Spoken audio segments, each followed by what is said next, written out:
hari ulang tahun Gereja Kalimantan Evangelis GKE ke-186 dan hari lahir Persekutuan Gereja-Gereja di Indonesia PGI ke-75 tahun 2025 di Tamiang Layang, Barito Timur digelar berbagai kegiatan seperti seni loka teologi dan penjemaatan dokumen keesaan gereja, jalan sehat, ziarah ke makam pendeta senior, tokoh masyarakat, pendeta Dr. Fredolin Ukur, pendeta pertama di Bartim dan Zending, penginjilan di wilayah Barito Timur, Kalimantan Tengah. Semi loka teologi dan penjemaatan dokumen keesaan gereja DKG di Kalimantan Tengah merupakan salah satu rangkaian kegiatan peringatan hari ulang tahun PGI Persatuan Gereja-Gereja di Indonesia yang ke-75 tahun serta HUT GKE ke-186 tahun 2025 digelar di Gereja Palanungkai, Tamiang Layang, Barito Timur, Kalimantan Tengah pada Jumat 25 April 2025, mulai pada pukul 8 pagi hingga 18.00 waktu Indonesia bagian Barat. Dengan tema tahun ini, Kesatuan Tubuh Kristus yang Tangguh dan Relevan. Acara semiloka ini menghadirkan narasumber dari Ambon, Semarang, Jakarta, seperti Ketua Umum PGI, Pendeta Jack Levin F. Manuputi, Pendeta Elifas T. Maspaitela, MSI, Pendeta Dr. Albertus Pati, Pendeta Mariska Lauterbom, Lady Paula R. Mandalika, PhD, anggota Oase Intim dan pembina penterjemah Lembaga Alkitab Indonesia atau LAI.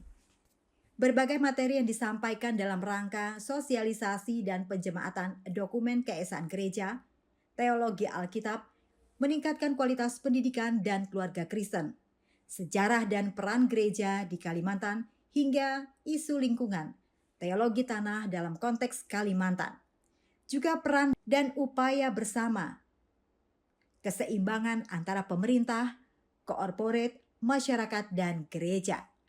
Bagaimana memanfaatkan dan menjaga alam lingkungan untuk kemajuan pembangunan, namun alam tetap terjaga. Peserta merupakan perwakilan pimpinan gereja dari PGI, PGI Wilayah Kalselteng, dan juga PGIS. Tampak peserta yang hadir sangat antusias dengan materi yang disampaikan para narasumber. Silih berganti, peserta menanggapi dan menyampaikan pertanyaan. Kemudian, kegiatan dirangkai dengan diskusi dalam kelompok, dan hasil akhir kesepakatan dibawa sebagai bahan rekomendasi, kebijakan, dan program gereja selanjutnya. Limer, Sekretaris Resort GKE Tamiang Layang, saat ditemui Jurnal TV di sela-sela rehat kegiatan mengatakan, maksud dan tujuan diadakannya acara ini. Kemudian, agenda-agenda penting serta materi yang disampaikan.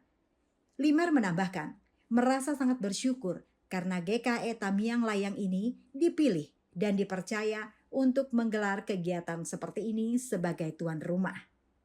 Baik, pada hari ini agenda kegiatan kita khusus untuk semiloka. Semiloka ini adalah tentang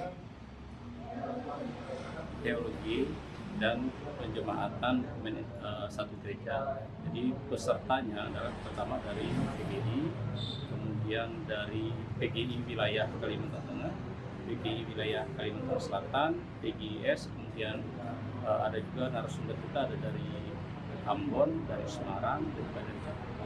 Dan kemudian yang berikut pada saatnya nanti ada rapat seksi di mana keempat materi yang akan disampaikan itu dibahas lagi di tingkat seksi. Nah, kemudian nanti ada rekomendasi khusus hasil semiloka ini untuk bagaimana pemikiran-pemikiran kita untuk kemajuan gereja ke depan. Nah, kemudian setelah hari ini kegiatan akan dilanjutkan ada ziarah tokoh ekumenik. Dan fungsinya adalah kita mengingat kembali bagaimana sejarah penginjilan yang ada di Kalimantan khususnya, dan secara khusus di Tamiang Layang, karena di sini kita ada tokoh yang pertama itu mantan sekretaris PGI Pak Pendeta Dr. Fredolin Ukur, dan juga ada pendeta Dayak Manyang pertama Pak Nunus Blantan. Dan kemudian pada akhirnya esok itu ada ziarah ke tokoh sending di sini ada, yaitu Tuan PJ yang ada di Prefektur. Jadi itu agenda hari ini ada esok, dan harapan kita semuanya dapat berjalan dengan baik sesuai dengan rencana, karena kita bersyukur bahwa resort IKTM yang lain itu mendapat kesempatan yang luar biasa oleh PGI menjadi tempat pelaksanaan kegiatan ini, karena tidak semua resortnya punya kesempatan itu. Jadi kita sebagai anggota IKE karena tidak semua IKE diberi kesempatan untuk menjadi tuan rumah dalam rangka kegiatan HUT PGI yang ke-75 ini. Mungkin itu yang dapat disampaikan untuk kegiatan kita. Kalau tujuan secara khusus Pak diadakannya kegiatan ini Pak, terkait dengan materi yang disampaikan?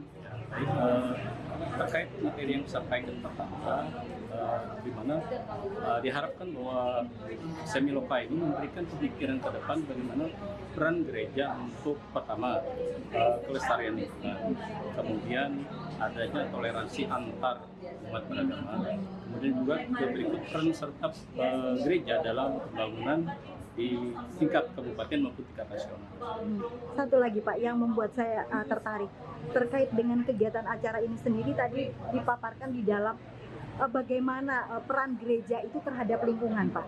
Urgenitasnya itu seperti apa khususnya untuk wilayah Kalimantan Tengah. Terkait dengan salah satu materi yang disampaikan oleh narasumber tentang isu lingkungan khususnya di wilayah Kalteng, Limer menambahkan, gereja berbuat dan mengambil peran mulai dari hal kecil, mengurangi penggunaan wadah makanan, minuman berbahan plastik sekali pakai dalam setiap kegiatan gereja. Terima kasih. Peran gereja dalam mengatasi pencemaran lingkungan secara khusus dalam kegiatan ini kita melihat tidak ada gelas minuman yang berubah kemasan. Jadi semuanya menggunakan gelas kaca dan juga tempat yang memang tersedia itu contohnya mungkin dalam teko dan sebagainya. Ini memberikan pembelajaran bahwa ke depan gereja harus mulai membenahi diri mengurangi penggunaan sampah-sampah plastik yang sangat berdampak negatif dalam kelestarian lingkungan. Dimulai dari gereja, lingkungan gereja. Ya. Dari Tamiang Layang, Barto Timur, Olivia Teja, Jurnal TV melaporkan.